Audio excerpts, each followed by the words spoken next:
വംശനാശം എന്ന് തന്നെ പറയാവുന്ന രീതിയിൽ ഇല്ലാതായി പോയൊരു ജീവിവർഗം കൂടിയാ കഴുകന്മാര്. അതിന്റെ യഥാർത്ഥ കാരണങ്ങൾ തുടങ്ങുന്നത് എവിടെയാ? ഈ ആദ്യകാലത്ത് കഴുകന്മാരെ ഏറ്റവും കോമൺ ആയിട്ടുള്ള ഒരു പക്ഷിയാണ്. വടക്കിന്ത്യയിലേക്കൊക്കെ പോയിട്ട് വളരെ കോമൺ ആയിട്ടുള്ള. അന്ന് ഈ പക്ഷി സർവേ ഒക്കെ ചെയ്യുന്ന ആളുകൾ കഴുകനെ കണ്ടന്റ് എണ്ണൂല, അത് കഴുകനല്ലേ എന്നുള്ളത്. ഇപ്പോഴും പക്ഷി നിരീക്ഷകരായിട്ടുള്ള ആൾക്കാർ കാക്കേനൊന്നും കണ്ടന്റ് നോക്കില്ല, അത് കാക്കയല്ല എന്നുള്ളതായിരിക്കും പോകും. അപ്പോൾ അത് ഏറ്റവും കോമൺ ആയിട്ടുള്ള പക്ഷേ അതുപോലെ എന്ന് വെച്ചാൽ അതിനേക്കാൾ കൂടുതൽ എന്ന് പറയാം. അപ്പോൾ ചില റെക്കോർഡുകളുണ്ട് ഡൽഹിന്റെ ഒക്കെ പ്രാന്തപ്രദേശങ്ങളിലൊക്കെ ഇങ്ങനെ കന്നുകാലികൾ ഡംപ് ചെയ്യുന്ന സ്ഥലത്ത് ഒരു സ്ഥലത്ത് തന്നെ നിന്ന് എണ്ണീട്ട് ചുറ്റും നോക്കിയിട്ട് 15,000 കഴുകന്മാരെയൊക്കെ ഒരു സ്ഥലത്ത് ഒരു പ്രദേശത്ത് തന്നെ 15,000 കഴുകന്മാരെയൊക്കെ കണ്ടിട്ടുള്ള റെക്കോർഡുകളുണ്ട്. ഒരു സ്ഥലത്തു നിന്നാണ് അതായത് ഒരു നോട്ടത്തിലായിരിക്കില്ല ആ ഒരു ഭാഗത്ത് നിന്ന് കണ്ടേക്കുന്നത്. ഇപ്പൊ സൗത്ത് ഇന്ത്യയിൽ മൊത്തം ഒരു 250 ഉള്ളൂ എന്നാണ് പറയുന്നത്. അത്രയും വലിയ ഇതാണ് കുറഞ്ഞു പോയത്. അപ്പൊ അങ്ങനെ ഇല്ലാതെയായിപ്പോയി. അപ്പൊ അങ്ങനത്തെ അത്ര അധികം ഉണ്ടായിരുന്നതാ. ഇവിടെ അങ്ങനെ അത് സ്വാഭാവികമാണോ എന്ന് ചോദിച്ചിട്ടുണ്ടെങ്കിൽ ഇന്ത്യയുടെ പശ്ചാത്തലത്തിൽ പിന്നെ കന്നുകാലികളെ കൊണ്ടുപോയിട്ട് പുറത്ത് കളയുന്ന ഒരു സാധ്യതയും കൂടി ഉണ്ടല്ലോ. അതൊരു വലിയ ഭക്ഷണ സ്രോതസ്സാണല്ലോ. ഭക്ഷണം കൂടുതൽ ലഭ്യമാകുമ്പോൾ ജീവികളുടെ എണ്ണത്തിൽ പെരുകുന്നു. ആ അർത്ഥത്തില് ഉണ്ടായിരുന്നതാ. ചിലപ്പോൾ സ്വാഭാവികമായിട്ട് ഒരു ആവാസ വ്യവസ്ഥയിൽ ഇപ്പൊ ആഫ്രിക്കയിൽ പിന്നെ ആ ഒരു ആവാസ വ്യവസ്ഥയിൽ ചിലപ്പോൾ അത്രയും കണ്ടുവെന്ന് വരില്ല. കാരണം അത്രയും ചത്ത് വീഴുന്നില്ല. അത് തിന്നാൻ വേറെ ഇരപിടിയന്മാരും ഒക്കെ ഉള്ളതുകൊണ്ട്. എങ്കിലും അവിടെയുണ്ട്, അവിടെ ഒരു സ്വാഭാവികമായിട്ടുള്ളതാണെന്ന് പറയാം. ഇതിൽ ആളുകൾ കന്നുകാലികളെ ഡംപ് ചെയ്യുന്നു എന്നുള്ളത് ഇതിന് വളരാനുള്ളൊരു സാധ്യതയായി. ഇന്ത്യയുടെ പശ്ചാത്തലത്തിൽ അതൊരു സാധ്യതയാണ്. പിന്നെ നമ്മുടെ വിശ്വാസങ്ങളിലൊക്കെ അതിനെ കുറച്ച് മതപരമായിട്ടുള്ള സംഗതികളൊക്കെ ഉള്ളത് കൊണ്ട് അങ്ങനെ നിന്നുപോയി. അങ്ങനെ ഉണ്ടായിരുന്നു, ഒരുപാട് ഉണ്ടായിരുന്നു. 80കളിലാണ് ഇത് കുറഞ്ഞു പോകുന്നു എന്നുള്ള കാര്യം ആദ്യം ശ്രദ്ധിക്കുന്നത്. BNHSന്റെ പിന്നെ സർവേകളും അത് ഈ പിന്നെ രാജസ്ഥാനിലെ കിയലാഡിയോ എന്ന് പറഞ്ഞിട്ടുള്ള നാഷണൽ പാർക്കില് ഈ കഴുകന്മാരിങ്ങനെ തല കുമ്പിട്ടിട്ടിരിക്കുന്ന, തല ഇങ്ങനെ തൂക്കിയിട്ട് നെക്ക് ഡ്രോപ്പിംഗ് എന്നാ പറയാ, നെക്ക് ഡ്രോപ്പിംഗ്. അപ്പൊ തല ഇങ്ങനെ തൂക്കിയിട്ടിട്ടിരിക്കുക. 1-2 ആഴ്ച തല ഇങ്ങനെ തൂക്കിയിട്ടിരുന്നിട്ട് ചത്ത് വീഴും, താഴെ വീണ് ചാവും. അങ്ങനെ ആ പ്രതിഭാസം കണ്ടതിന് ശേഷമാണ് ഇതിലെന്തോ ഒരു പ്രത്യേകത ഉണ്ടല്ലോ എന്ന് നോക്കിയിട്ട്. അപ്പം നോക്കുമ്പോൾ കഴുകന്മാര് വല്ലാതെ കുറഞ്ഞു പോയി, ഇല്ല കാണുന്നില്ല. അപ്പൊ അവർ മുൻപ് ചെയ്ത സർവേകളിലൊക്കെ ഉള്ള എണ്ണങ്ങളൊക്കെ വെച്ചിട്ട് നോക്കി, അപ്പോൾ വല്ലാതെ കുറഞ്ഞിട്ടുണ്ട്. അതിനുശേഷമാണ് പിന്നെ ഈ ഒരു ഇഷ്യൂ അവർ മുന്നോട്ട് വെച്ചിട്ട് പിന്നെ നടത്തിയ സർവേകളും അന്വേഷണങ്ങളാണ് കഴുകന്മാർ വല്ലാതെ കുറഞ്ഞിട്ടുണ്ടെന്ന് മനസ്സിലായത്. അപ്പോൾ ആ കാലങ്ങളിൽ ഒരു 2000-ന്റെ ഒക്കെ തുടക്കം 90-കളുടെ ഒക്കെ അവസാനത്തിൽ ഇത് വല്ലാതെ ഇല്ലാതായി പോകുന്ന സമയമാണ്. അപ്പോൾ ആകെ ഉള്ളതിൽ 90-ലും 99% പല സ്ഥലത്തും ഇല്ലാതായി, ഒന്നും ഇല്ലാതായി. ഒരു 350 കൂടുകൾ ഒരു ചതുരശ്ര കിലോമീറ്ററിന് ഉള്ളിൽ റെക്കോർഡ് ചെയ്ത സ്ഥലങ്ങൾ ഉണ്ടായിരുന്നു. ഒരു ചതുരശ്ര കിലോമീറ്ററിനുള്ളിൽ 350 കൂടുകൾ. അവിടെയൊക്കെ 2000 ഒക്കെ ആയപ്പോഴേക്കും ഒരു കൂട് പോലും ഇല്ലാത്ത അവസ്ഥയായി. ഒരു കൂട് പോലും ഇല്ലാത്ത അവസ്ഥയിലേക്ക് അങ്ങനെ കുറഞ്ഞു. അത് ആണ് ശ്രദ്ധിക്കുന്നത്, എന്തുകൊണ്ടാണ് ഇങ്ങനെ സംഭവിച്ചത് എന്നുള്ള നിലയ്ക്ക് ആളുകളുടെ ശ്രദ്ധ അതിലേക്ക് പോയത്. അതുവരെ ഏറ്റവും സാധാരണമായ പക്ഷിയായിരുന്നു. ഇപ്പൊ എവിടെയും ഇല്ല എന്നുള്ള നിലയ്ക്ക് കുറഞ്ഞു. ആ പ്രദേശങ്ങളിൽ എവിടെയും കഴുകനെ കാണാനില്ല എന്നുള്ള നിലയിലേക്ക് കുറഞ്ഞു വന്നിരിക്കുക. എന്തുകൊണ്ടായിരിക്കും? അതിന്റെ കാരണങ്ങളിലേക്ക് പോവാണെങ്കിൽ ഒരുപാട് കാരണങ്ങളെ കുറിച്ച് അന്വേഷിക്കുകയുണ്ടായി. യഥാർത്ഥത്തിൽ കഴുകന്മാരുടെ എണ്ണം എന്തുകൊണ്ട് ഇത്ര ഗണ്യമായിട്ട് കുറഞ്ഞു പോയി എന്നുള്ളതിനെ കുറിച്ച്, കീടനാശിനികളുടെ ഉപയോഗം, ലെഡ് വിഷബാധയെ കുറിച്ച് അന്വേഷിക്കുകയുണ്ടായി. അതുപോലെ കഴുകന്മാരുടെ ഇടയിൽ തന്നെ ഉണ്ടാവുന്ന എന്തെങ്കിലും വൈറൽ രോഗങ്ങളായിരിക്കുമോ ഈ ഒരു ഇതിനെ കൂട്ടത്തോട് കൂട്ടിയിട്ട് ഇല്ലാതെ ആക്കുന്നതിലേക്ക് നയിച്ചിട്ടുള്ള കാരണങ്ങളെ കുറിച്ച് അന്വേഷണം നടന്നത് ആദ്യകാലങ്ങളിലൊക്കെ. അല്ലാതെ മറ്റൊരു കാരണത്തിലേക്ക് എത്താനുള്ള പിന്നീടാണ് ഇതൊന്നും യഥാർത്ഥ കാരണങ്ങൾ. അത്തരത്തിലുള്ള പരീക്ഷണങ്ങൾ ഈ മൃതദേഹങ്ങളിലൂടെയൊക്കെ നടത്തുകയൊക്കെ ചെയ്ത സമയത്തൊന്നും ഈ കീടനാശിനികളുടെ ഉപയോഗമോ അല്ലെങ്കിൽ അവർക്ക് നേരിട്ട് അത്തരത്തിലുള്ളൊരു ഇതല്ല എത്തിച്ചേർന്നു എന്നുള്ളത് മനസ്സിലാവുന്നത് പിന്നീട് കിട്ടിയിരുന്ന മൃതദേഹങ്ങളിൽ നിന്ന് ആന്തരിക പരിശോധന നടത്തുന്ന സമയത്ത് ഒരുതരം യൂറിക് ആസിഡ് ഒരു പേസ്റ്റ് പോലെ ഇവരുടെ ആന്തരിക അവയവങ്ങളുടെ മുകളിൽ പറ്റിപ്പിടിച്ചിരിക്കുകയും വിസറൽ ഗിൽട്ട് എന്ന് പറയുന്ന രീതിയിലുള്ള ഈ ഒരു പ്രതിഭാസം ഈ മൃതദേഹങ്ങളിൽ നിന്നൊക്കെ കിട്ടി. ഏകദേശം പോസ്റ്റ്മോർട്ടം ചെയ്യാൻ ലഭ്യമായ കഴുകന്മാരുടെ മൃതദേഹങ്ങളിൽ നിന്നൊക്കെ കിട്ടിയിട്ടുള്ള ഈ പേസ്റ്റ് പോലുള്ള രൂപങ്ങളൊക്കെ ഒരു സാമ്യത പുലർത്തുകയൊക്കെ ചെയ്തതിന്റെ ഫലമായിട്ട് നടന്ന അന്വേഷണമാണ് യഥാർത്ഥത്തിൽ നമ്മുടെ വളർത്തു മൃഗങ്ങളിൽ വേദനാ സംഹാരിയായിട്ട് ഉപയോഗിക്കുന്ന ഡൈക്ലോഫിനാക്ക് എന്ന് പറയുന്ന മരുന്നിലേക്ക് എത്തിച്ചേരുന്നത്.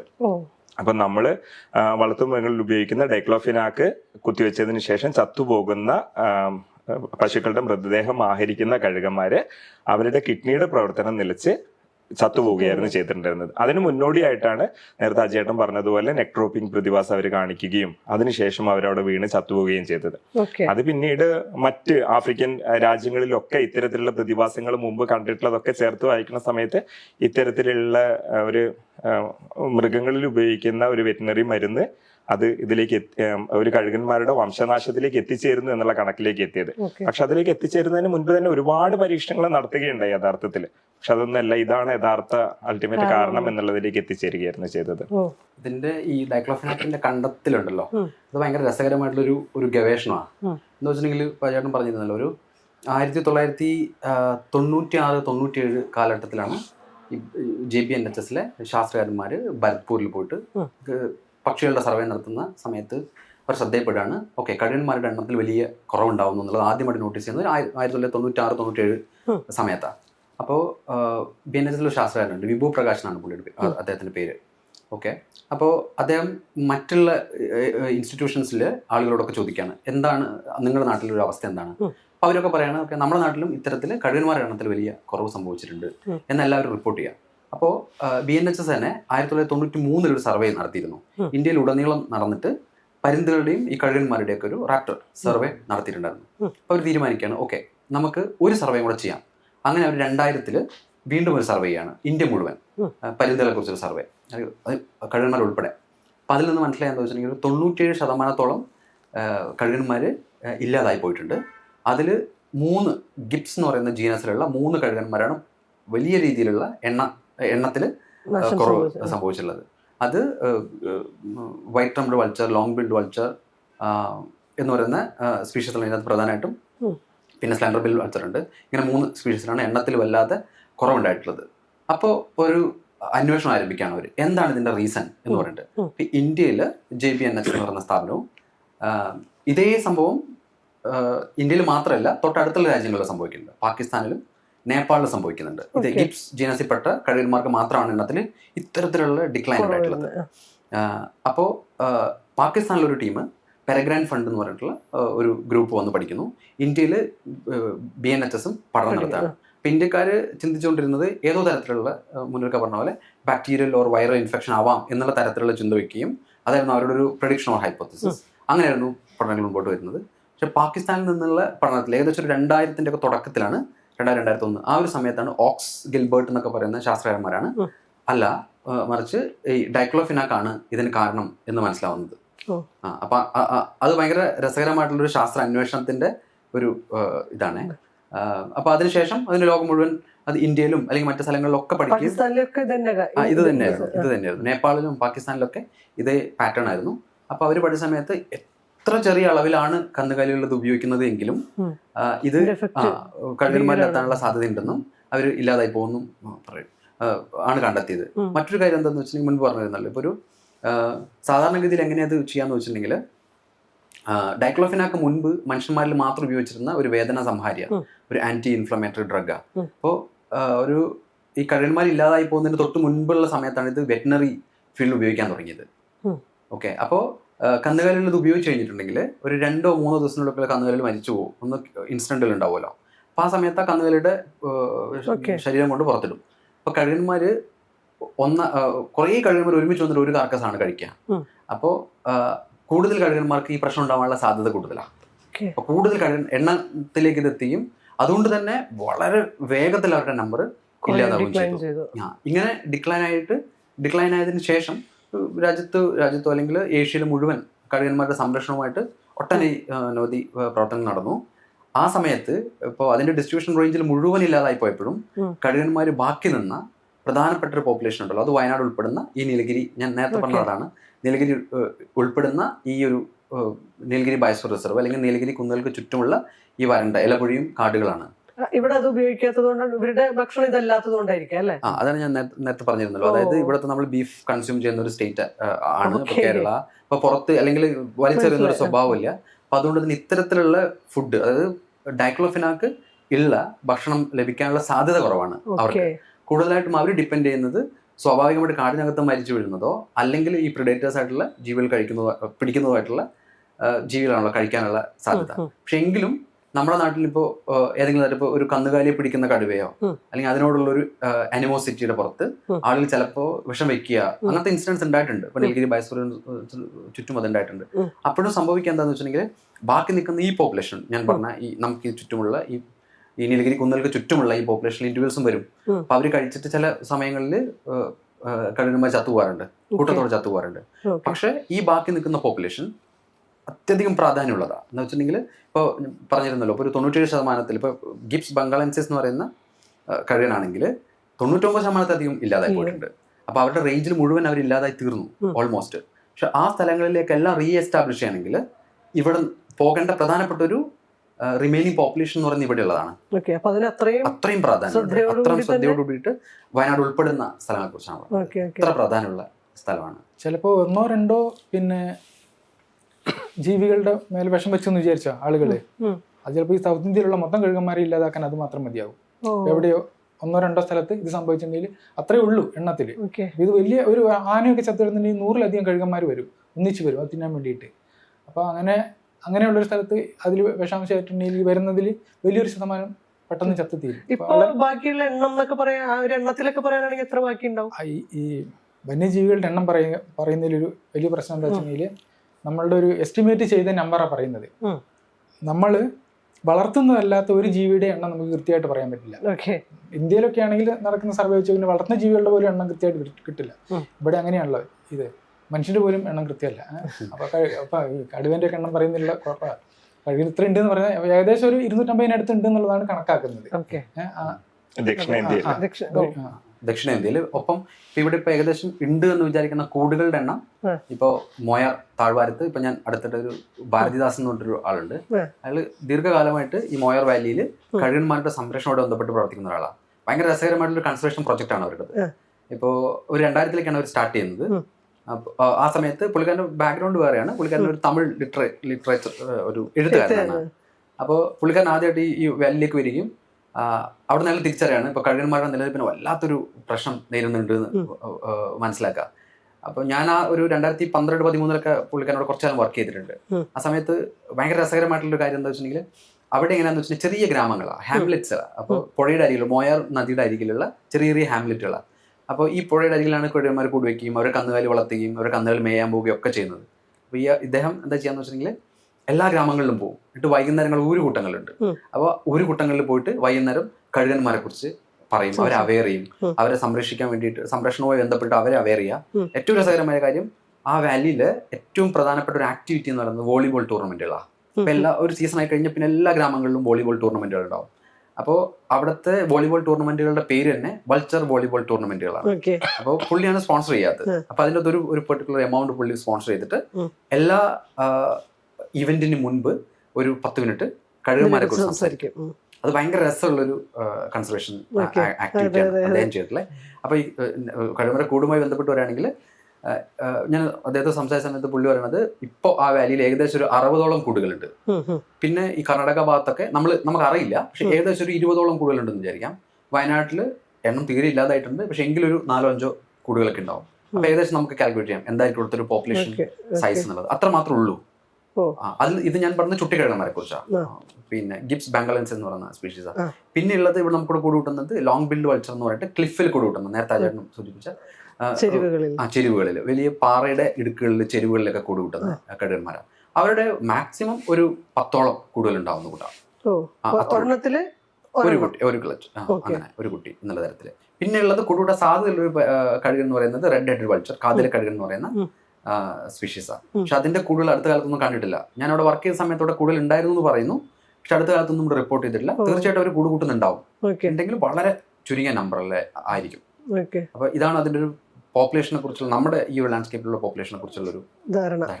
അത് തന്നെ നമ്മളൊരു പോപ്പുലേഷൻ അസസ് ചെയ്യുന്ന സമയത്ത് വയനാട്ടിൽ ഇത്ര എണ്ണം എന്നുള്ളത് നമുക്ക് പറയാൻ കഴിയില്ല ആക്ച്വലി. കാരണം ഇപ്പം വനം വകുപ്പാണെങ്കിലും നേരത്തെ അനൂപ് പറഞ്ഞ ഭാരതിദാസ് നേതൃത്വം നൽകിയ അരുളകം, അതുപോലെ വയനാട്ടിലെ ഹ്യൂമ്, കർണാടകയിലെ NGO ആയിട്ട് ചേർന്നിട്ട് ഒരു ലാൻഡ്സ്കേപ്പ് ലെവലുള്ള കൺസർവേഷൻ ആക്ടിവിറ്റീസ് ആണ് പ്രധാനമായിട്ടും പ്ലാൻ ചെയ്യുന്നത്. അപ്പൊ അത്തരം കാര്യങ്ങൾ ചെയ്യുന്ന സമയത്തും വനം വകുപ്പായിട്ട് ചേർന്ന് നടക്കുന്ന സിംഗ്രണൈസ്ഡ് സർവേയും ഈ 3 സംസ്ഥാനങ്ങളിലും ഒരേ സമയത്ത് സർവേ നടത്തിയിട്ടൊരു എസ്റ്റിമേഷനിലേക്ക് പോവുക ചെയ്യുന്നത്. കാരണം അവിടെയുള്ള കഴുകന്മാര് അടുത്ത സമയത്ത് ഇവിടെയും ആഹരിക്കാൻ വേണ്ടി വരികയും തിരിച്ചു പോവുകയും ഒക്കെ ചെയ്യുന്ന ആളുകളായിരിക്കും. വിസ്തൃതമായ ഒരു ഏരിയയിലാണ് അവര് പറന്ന് പോവുകയും ചെയ്യുന്നത്. ഒരെണ്ണം ഈ ഏരിയ എത്രത്തോളം വിശാലതയാണ് അതിന്റെ ഒരു, അങ്ങനെ കാൽക്കുലേറ്റ് ചെയ്യാൻ പറ്റുമോ? പറന്ന് നടക്കുന്ന ഒരു ഏരിയ ഒക്കെ നമുക്ക് പറയാൻ പറ്റുമോ റഫായിട്ടൊക്കെ? അല്ല, അത്തരത്തിലുള്ള പഠനങ്ങൾ സത്യത്തിൽ നമ്മുടെ നാട്ടിലില്ല. ഇപ്പോൾ ഈ ഓർഗനൈസേഷൻസ് ഒക്കെ പറയുന്ന ഒരു കാര്യം, നമുക്ക് അവരുടെ റേഞ്ചിങ്ങിനെ കുറിച്ച് അറിയില്ല. ഇപ്പം നീലഗിരി ലാൻഡ്സ്കേപ്പിലാണെങ്കിൽ തന്നെ ഇവരെത്ര ദൂരം പോകുന്നു എന്നറിഞ്ഞിട്ടുണ്ടെങ്കിൽ അവർക്ക് ഡൈക്ലോഫിനാക്കിൽ എക്സ്പോസ് ചെയ്യുന്നുണ്ടോ എന്ന് നമുക്ക് പറയാൻ പറ്റുള്ളൂ. അല്ലെങ്കിൽ കാട് ഇവിടെ എത്ര ദൂരം പോകുന്നുണ്ട്, അത്തരത്തിലുള്ള ഡാറ്റ നമ്മുടെ അടുത്തില്ല, പ്രത്യേകിച്ച് ഈ ഒരു ലാൻഡ്സ്കേപ്പ് എന്നുള്ള. ഇപ്പോൾ റീസെൻ്റ്ലി ഇപ്പോൾ നമുക്ക് ഈ കഴുകൻ സംരക്ഷണവുമായി ബന്ധപ്പെട്ടിട്ട് ക്യാപ്റ്റീവ് ബ്രീഡിംഗ് സെൻറ്റേഴ്സ് ഉണ്ട്. ഇപ്പോൾ അത് തുടങ്ങുന്നത് പിഞ്ചൂർ എന്ന് പറഞ്ഞിട്ട് ഹരിയാനയിലാണ്. ഇപ്പോൾ 5ഓളം ക്യാപ്റ്റീവ് ബ്രീഡിംഗ് സെൻറ്റേഴ്സ് ഉണ്ട്. അവിടെ ഇൻക്യുബേറ്റ് ചെയ്ത് പുറത്ത് അല്ലെങ്കിൽ ക്യാപ്റ്റീവ് ബ്രീഡിംഗിൽ നിന്ന് പുറത്ത് വരുന്ന ഇൻഡിവിജ്വൽസിനെ ഇവർ ടാഗ് ചെയ്യോ അല്ലെങ്കിൽ റേഡിയോ ടെലിമെട്രി ഒക്കെ വെച്ച് വിടുന്നുണ്ട്. അത്തരത്തിലുള്ള പഠനങ്ങൾ ഇപ്പോൾ നടക്കുന്നുണ്ട്. ഇപ്പോൾ wild life institute of India, BNHS തുടങ്ങിയുള്ള സ്ഥാപനങ്ങൾ അത്തരത്തിലുള്ള പഠനങ്ങൾ ചെയ്യുന്നുണ്ട്. നമ്മുടെ ഈ ലാൻഡ്സ്കേപ്പിൽ അവരുടെ റേഞ്ചിങ്ങുമായി ബന്ധപ്പെട്ടിട്ട് നമുക്ക് ഒരു ധാരണയില്ല. എത്ര ദൂരം പോകും, അതിൽ തന്നെ അഡൽട്ട്സ് എത്ര എങ്ങനെയാണ്, ജുവനൈൽസ് അല്ലെങ്കിൽ സബ് അഡൽട്ട്സ് എങ്ങനെയാണ്, ഇവരുടെ ഡിസ്പേഴ്സൽ എങ്ങനെയാണ് നമുക്കറിയില്ല. ഇപ്പോൾ ഇത്തരം നെസ്റ്റുകൾ ഉണ്ടെന്ന് പറയുമ്പോഴും ഇവിടെ നിന്ന് ഇൻഡിവിജ്വൽസ് ഡിസ്പേഴ്സ് ചെയ്ത് പോകുന്നുണ്ടാവുമല്ലോ മറ്റ് ലാൻഡ്സ്കേപ്പിലേക്ക്. അതിനെക്കുറിച്ചൊന്നും വ്യക്തമായിട്ട് അതെന്തുകൊണ്ടായിരിക്കാം അങ്ങനെ ഒരു പഠനങ്ങള്?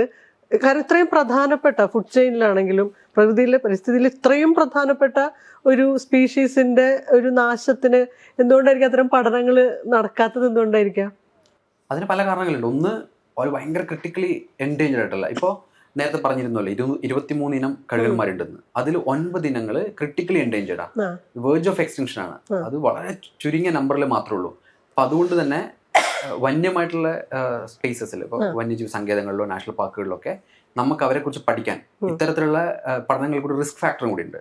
ഒന്ന് പിടിക്കണം, ക്യാപ്ചർ ചെയ്യുക, ടെലിമെട്രി ചെയ്യുക തുടങ്ങിയ പ്രോസസ്സ്. അപ്പോൾ അവർക്ക് ചിലപ്പോൾ മോർട്ടാലിറ്റി ഉണ്ടാവാനുള്ള പോസിബിലിറ്റി ഉണ്ടല്ലോ.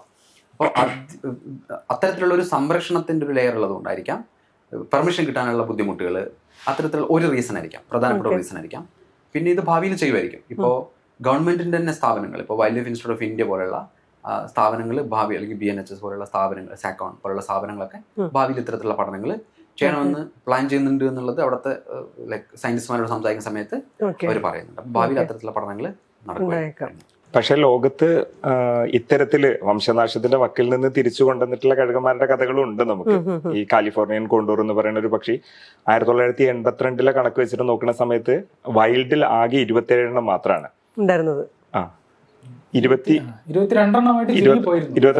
ചുരുങ്ങിപ്പോയിരുന്നു. 1987 ആകുന്ന സമയത്ത് വൈൽഡിൽ ഉണ്ടായിരുന്ന 27 എണ്ണത്തിനെയും പൂർണ്ണമായിട്ടും പിടിച്ച് ക്യാപ്റ്റിവിറ്റിയിൽ ബ്രീഡ് ചെയ്ത് തിരിച്ചു വിടുക എന്ന് പറയുന്ന ഒരു പദ്ധതിക്ക്, അവർ കാലിഫോർണിയൻ കോണ്ടൂറിന്റെ ഒരു പദ്ധതിക്ക് വേണ്ടിയിട്ട് നമ്മളിപ്പോൾ ഇന്ത്യയിൽ കഴുകൻ സംരക്ഷണമായിട്ട് ബന്ധപ്പെട്ടിട്ടുള്ള നമ്മുടെ ഇപ്പം അനൂപ് പറഞ്ഞതുപോലുള്ള ബ്രീഡിംഗ് സെന്ററുകളിലൊക്കെ ഇത് തുടങ്ങുന്നതിന് മുൻപുള്ള ഒരു മോഡൽ എന്ന് പറയുന്നത് ഈ കാലിഫോർണിയൻ കോണ്ടൂറിനെ ഒക്കെ പിടിച്ച് അതിനെ ബ്രീഡ് ചെയ്തിട്ട് അതിന്റെ എണ്ണം വർദ്ധിപ്പിച്ച് തിരിച്ചുകൊണ്ടുപോകുക. പക്ഷെ അത് ഭയങ്കര ചലഞ്ചിങ് ആണ്.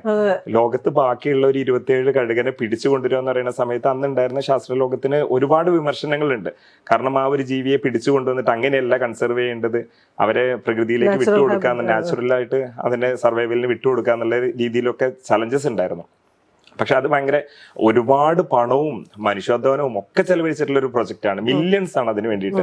ഒരു ഏകദേശം 35 മില്യൺ ആണ് ഏകദേശം അമേരിക്ക അതിന് വേണ്ടിയിട്ട് ചെലവഴിച്ചത്. ചരിത്രത്തിലെ കൺസർവേഷന് ചെലവാക്കിയ ഏറ്റവും കൂടിയ തുകയാണ് ആ ഒരു കാലത്ത്. 1987 അതിനെ പിടിക്കുമ്പോൾ ഒരു ഈസ്റ്റർ ദിനത്തിന്റെ ദിവസമാണ് ഏറ്റവും അവസാനമായിട്ട് AC9 എന്ന് പറയുന്ന ഒരു കഴുകൻ അവിടെ കോണ്ടൂറിനെ അവർ പിടിക്കുന്നത്. ഉയർത്തെഴുന്നേൽപ്പിന്റെ പ്രതീകമായിട്ടൊക്കെ കാണിച്ചിട്ട് അങ്ങനെ പിടിച്ചു കൊണ്ടുവന്ന് ഏകദേശം 2000-ഓളം അടുക്കുന്ന സമയത്ത് 504 കഴുകന്മാരാണ് 2020 ഏറ്റവും അവസാനത്തെ കണക്ക് പുറത്തേക്ക് വിടുന്ന സമയത്ത് 504 കോണ്ടൂറുകളെ അവര് കൊണ്ടുവന്ന് ബ്രീഡ് ചെയ്ത് തിരിച്ച് പുറത്തേക്ക് വിടുകയും ചെയ്തു. ഇപ്പൊ ക്യാപ്റ്റിവിറ്റിയിലും പുറത്തുമായിട്ട് 500-ലധികം കോണ്ടൂറുകൾ ഉണ്ട് എന്നുള്ളത്. ഈ ഒരു സമയത്ത് അതിന് വേണ്ടിയിട്ട് എടുത്തിട്ടുള്ള എഫേർട്ടുകൾ അംഗീകരിക്കുന്ന സമയത്തും ഒരു ചോദ്യം മുന്നിൽ നിൽക്കുന്നുണ്ട്. നമ്മുടെ ഇടയിൽ നിന്ന് എക്സ്റ്റെൻഡ് ആയിട്ട് പോയിക്കൊണ്ടിരിക്കുന്ന ഒരു സ്പീഷീസിനെ കൺസർവ് ചെയ്യാൻ വേണ്ടിയിട്ട് അതിന് അത്രയും പണവും ഇതൊക്കെ ചെലവഴിച്ചുകൊണ്ടിരിക്കുന്ന കൺസർവേഷൻ പ്രാക്ടീസസിനെ കുറിച്ചൊക്കെ ചലഞ്ചസും ക്വസ്റ്റ്യൻസും ഒക്കെ ഈ സമയത്ത് നമ്മുടെ മുന്നിൽ വരുന്നുണ്ട്. ആ ഒരു മോഡൽ വെച്ചിട്ടാണ് നമ്മൾ ഇന്ത്യയിലും ആക്ച്വലി കഴുകന്മാരുടെ എണ്ണം തിരിച്ച് വർദ്ധിപ്പിച്ചിട്ട് തിരിച്ചു വിടാൻ വേണ്ടിയിട്ടുള്ള ബ്രീഡിംഗ് സെന്ററുകൾ ഉണ്ടാക്കിയിട്ടുള്ളത്. അവിടെയും സംവിധാനമുണ്ട്. ഇന്ത്യയിലും പാകിസ്ഥാനിലും അടക്കമുള്ള സ്ഥലങ്ങളിൽ ഇപ്പം ഈ കഴുകന്മാരുടെ എണ്ണം തീരെ കുറഞ്ഞു പോയിട്ടുള്ള സമയത്ത് ഹരിയാനയിലെ പിഞ്ചോറിൽ 2002 ആദ്യമായിട്ട് നമ്മളൊരു ബ്രീഡിംഗ് സെന്റർ തുടങ്ങുന്നത്. അവിടെ ഉണ്ടായിരുന്ന ഒരു റെസ്ക്യൂ സെന്റർ ഇതായിട്ട് അപ്ഗ്രേഡ് ചെയ്യുക ചെയ്തിട്ടുണ്ടായിരുന്നത് പിന്നീട്. അങ്ങനെ ഇതിനെ പിടിച്ചിട്ട് വൈൽഡിൽ നിന്ന് പിടിച്ചിട്ട് കൊണ്ടുവന്ന് ഇവരവിടെ ബ്രീഡ് ചെയ്യാൻ വേണ്ടിയിട്ട് ശ്രമിക്കുക. നമ്മൾ നേരത്തെ പറഞ്ഞു ഒരു മുട്ട മാത്രമാണ് ഒരു കഴുകൻ ഇടുക എന്ന് പറയുന്നത്. അല്ല, ഒരു ഒരു ഇയറിൽ seasonല്. ഒരു വർഷം. ഒരു വർഷം. അപ്പം നമ്മൾ കൊണ്ടുവന്നിട്ട് ഇതിനെ ബ്രീഡ് ചെയ്യാൻ വേണ്ടി ശ്രമിച്ചപ്പം കോണ്ടൂറുകളെ ബ്രീഡ് ചെയ്യാൻ വേണ്ടിയിട്ട് ശ്രമിച്ച സമയത്തും ചെയ്തിരുന്ന ഒരു കാര്യം, ആദ്യത്തെ ഒരു മുട്ട ഇട്ട പാട് തന്നെ നമ്മള് കഴുകൻ അറിയാതെ അതിനെ എടുത്തു മാറ്റും. അപ്പം വീണ്ടും ഒരു മുട്ട കൂടി ഇടാനുള്ള ഒരു സാധ്യതയുണ്ട് ആ സീസണിൽ. ആദ്യം ഇട്ട മുട്ടയെ നമ്മള് ഇൻക്യുബേറ്ററിൽ ഇട്ടിട്ട് വിരിയിച്ചെടുക്കും, മോഷ്ടിക്കും ആക്ച്വലി. അപ്പൊ ഒരു സീസണിൽ തന്നെ നമുക്ക് 2 കുഞ്ഞുങ്ങളെ കിട്ടാനുള്ള ഒരു സാധ്യതയുണ്ട്. അല്ലെങ്കിൽ നമുക്ക് നാച്ചുറലി ഒരെണ്ണം മാത്രമാണ് കിട്ടുക. അപ്പം ഒരെണ്ണം അവിടെ ഉള്ളതിനെ മാറ്റിയിട്ട് അതിനെ നമ്മള് കൃത്രിമമായിട്ട് വിരിയിച്ചെടുക്കുകയും മറ്റൊന്നിനെ സ്വാഭാവികമായിട്ട് കഴുകൻ തന്നെ വിരിയിച്ചെടുക്കുകയും ചെയ്യും.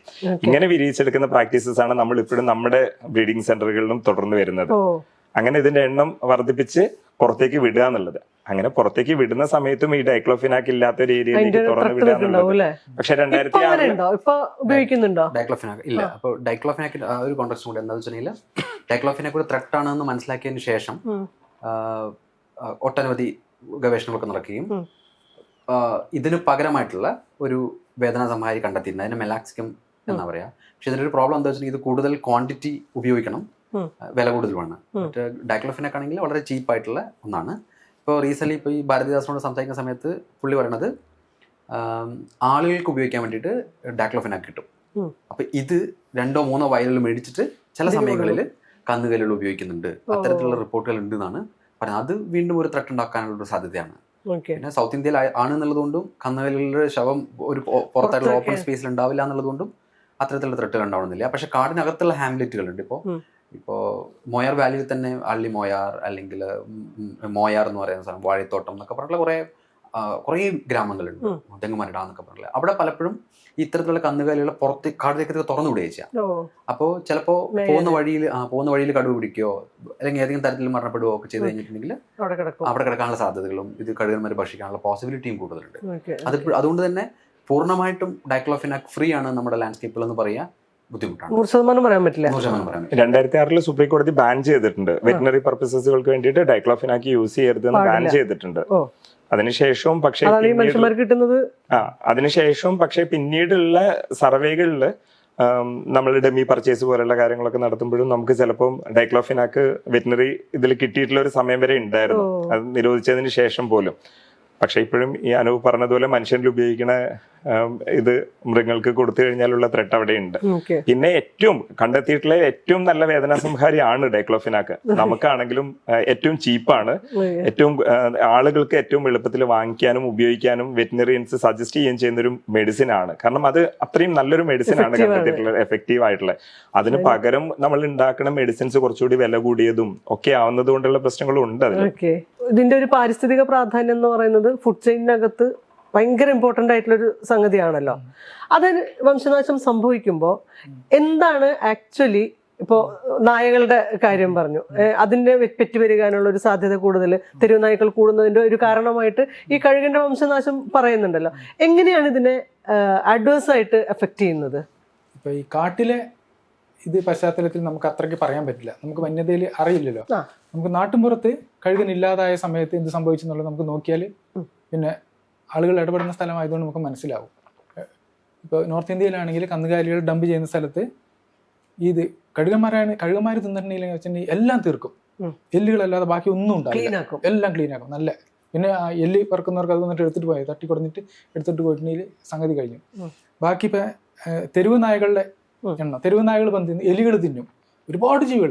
മാംസം എന്ന് പറഞ്ഞിട്ടുണ്ടെങ്കിൽ കാട്ടിലൊക്കെ വളരെ പ്രധാനപ്പെട്ട സാധനം. ഭക്ഷണം എന്ന് പറഞ്ഞത് വളരെ പ്രധാനപ്പെട്ടതാണ്. അതിൽ തന്നെ മാംസഭക്ഷണം എന്ന് പറഞ്ഞാൽ വളരെ പ്രധാനപ്പെട്ടതാണ്. നമ്മളൊരു ഇരപിടിയൻ ഒരു ജീവിനെ കൊന്നിട്ട് തിന്നുന്ന കണ്ടന്റിൽ നമുക്കറിയാം ഇത് ഇത്ര പ്രധാനപ്പെട്ടതാണെന്ന്. അതിൻ്റെ ഓരോ കടിയും അത് കടിച്ച് പറിച്ചെടുക്കുന്നുണ്ടെങ്കിൽ ഇത്ര പ്രധാനപ്പെട്ടാന്ന് നമുക്ക് മനസ്സിലാകും. അപ്പം അത്രയും പ്രധാനപ്പെട്ടതാണ് വന്യതയിൽ. പക്ഷെ അവിടുത്തെ കാര്യങ്ങൾ നമുക്ക് അറിയില്ല, നമുക്ക് വളരെ കുറച്ചല്ലേ കാണുന്നുള്ളൂ. കഴുകന്മാരില്ലാതെ ആയിപ്പോയിട്ടുണ്ടെങ്കിൽ വന്യതയിൽ എന്ത് സംഭവിക്കുമെന്ന് അറിയില്ല. പക്ഷെ അത് തിന്നാനുള്ള ആളുകൾ ഉണ്ടായിരിക്കാം. എങ്കിലും ആ ധർമ്മം പിന്നെ കഴുകൻ ചെയ്യുന്ന അത്ര നന്നായിട്ട് ചെയ്യാൻ പിന്നെ സസ്തനികൾക്കൊന്നും കഴിയില്ല.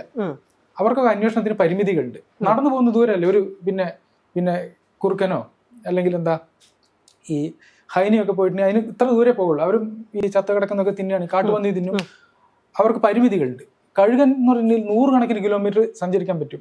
സഞ്ചരിക്കാൻ പറ്റുന്ന വെച്ചാൽ ഒട്ടും ചെലവില്ലാതെ സഞ്ചരിക്കാം. ഈ വെറുതെ ചിറക് ഇങ്ങനെ നിർത്തി പിടിച്ചാൽ മതിയല്ലോ, ഊർജ്ജം ഒന്നും ആവശ്യമില്ല. ഇവർക്കൊക്കെ നല്ല ഊർജ്ജം ചെലവുണ്ട്. അപ്പൊ ഒരു ചെലവും ഇല്ലാതെ ഏറ്റവും കൂടുതൽ ദൂരത്തിൽ സഞ്ചരിച്ചിട്ട് ഇത് കണ്ടെത്തിയിട്ട് അത് മുഴുവൻ ആഹരിക്കാൻ കഴിയുന്ന ഒരു ജീവി കഴുകിന് മാത്രമേ ഉള്ളൂ, വേറെ ഒന്നിനും അത് കഴിയില്ല. അപ്പൊ ആ ധർമ്മം വേറൊരു ജീവിക്ക് ചെയ്യാൻ കഴിയില്ല. കഴുകൻ ചെയ്യുന്നത് റീപ്ലേസ്മെന്റ് ഇല്ല. അത് തെരുവുനായ അത് തിന്നിട്ടുണ്ടെങ്കിൽ ഏറ്റവും രുചികരമായ നല്ല ഭാഗങ്ങൾ മാത്രം തിന്നും, ബാക്കി അവിടെ കിടന്ന് ചെയ്യും.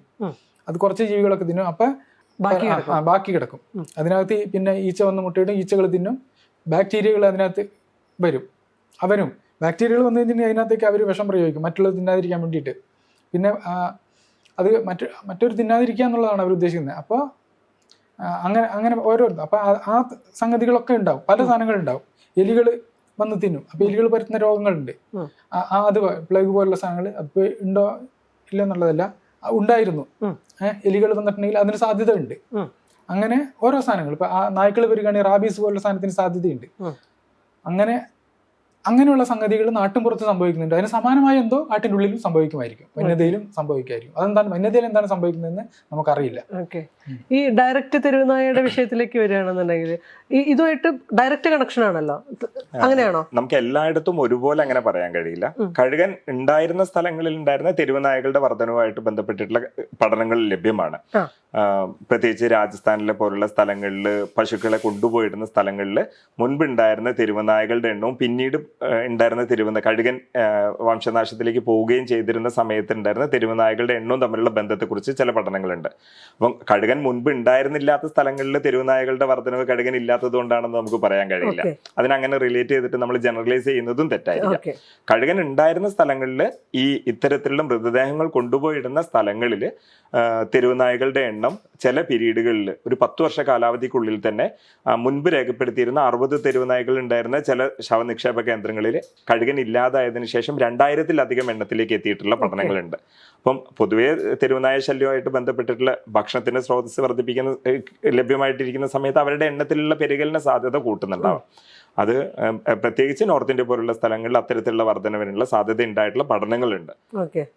ഏകദേശം ഒരു പഠനം മാർക്കണ്ടേയ എന്നുള്ളൊരു അദ്ദേഹം നടത്തിയൊരു പഠനം പറയുന്നത് 1992-നും 2000-നും ഇടയ്ക്കും ഏകദേശം ഒരു 40 മില്യണോളം തെരുവുനായ്ക്കളുടെ എണ്ണം കൂടിയിട്ടുണ്ടെന്നുള്ള. അപ്പൊ അത് വലിയ നമ്പറാണ് ഈ വടക്കേ ഇന്ത്യയിൽ. ഈ കഴുകന്മാരുടെ വിന്യാസമുള്ള ഈ വടക്കേ ഇന്ത്യയിൽ ഈ കന്നുകാലികളുടെ പുറത്ത് ശവശരീരങ്ങൾ ഇടുന്ന കഴുകന്മാർ വരികയും കഴിക്കുകയും ചെയ്യുന്ന തരത്തിലുള്ള സ്ഥലങ്ങളിൽ. അപ്പോൾ ഒപ്പം തന്നെ 40,000-ഓളം മറ്റേ ഈ റാബീസ് കേസുകളും കൂടിയിട്ടുണ്ട് ആ ഒരൊറ്റ ചെറിയൊരു വിൻഡോയിൽ മാത്രം, 10 വർഷത്തെ. അപ്പോൾ ഇപ്പോൾ അതിനേക്കാളൊക്കെ കൂടിയിട്ടുണ്ടാവാം. ഇപ്പോൾ വടക്കേ ഇന്ത്യയിൽ നമ്മുടെ സുഹൃത്തുക്കളൊക്കെ പഠിക്കുന്ന ആളിലൊക്കെ പറയുന്നത് ഇപ്പോൾ ഈ waste dumping sites, carcass dumping സൈറ്റുകൾ മിക്കവാറും കാണുന്നത് ഡോഗ്സിനെ, പട്ടികളെയാണ്. ഈ പട്ടികൾക്ക് ഒരു വന്യ സ്വഭാവം വന്നിട്ടുണ്ട്. ഇപ്പൊ മുൻപ് വീടുകളോട് ചേർന്ന് ജീവിച്ചിരുന്ന പട്ടികളൊക്കെ ഇപ്പോൾ ഇഷ്ടം പോലെ നിറയെ ഭക്ഷണ ലഭ്യത ഉള്ളതുകൊണ്ട് ഇവർ ഈ ഡംപിങ് സൈറ്റിനോട് ചേർന്നാ ജീവിക്കുന്നത്. അവർ പറയുന്നത് അതിനൊരു വന്യമായിട്ടുള്ള സ്വഭാവം ഉണ്ട്, ആളുകൾ ആക്രമിക്കുന്ന തരത്തിലുള്ള സ്വഭാവം കൂടുന്നുണ്ട്.